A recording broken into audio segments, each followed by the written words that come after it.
деген сөз ғарып. Замандасы болмаса, қариялар болар тез ғарып. Қадірін жеңге білмесе, бойға жеткен қыз ғарып. Ел жағалай қонбаса, бетегелі бел ғарып. Қаз үйрегі болмаса, айдын шалқар көл ғарып. Мүнетін тауып алмаса, азғын болса пір ғарып. Ата жұрты бұқара, өз қолында болмаса, қанша жақсы болса да, қайратты туған ер ғарып. Асан қайғыдан бар ма?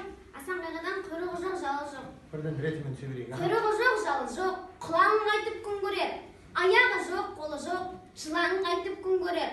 Шыбын сықша жаз болып, таздар қайтып күн көрер. Жалаң аяқ балапан, қаздар қайтып күн көрер. Еділ жайық өзен. Еділ болда жайық бол. Асан қайғы? Асан қайғыдан. Еділ болда жайық бол, ешкімменен ұрыспа. Жолдасыңа жау тисе, жаныңда аяп тұрыспа. Ердің құны болса да, алдыңа келіп қалған соң, қол қосырып барған соң, аса кеште қоя бер, бұрынғыны қуыспа. Бұл асан қайғы ма? Болды ма осымен? Тағы бар ма асан қайғы? Жоқ. Мына асан қайғыдан үш өлең. Енді келесі біздер Қазтуған бар? 15 ғасырда өмір сүрген Қазтуған жыраудан. Мадақ жыры. Бұдырайған екі шекелі, мұздай үлкен көбелі, қарынымы сұлтандайын жүрісті. Адырнасы шайы жібек оққа кірісті. Белер отты бей соңы, бейұлының кенжесі.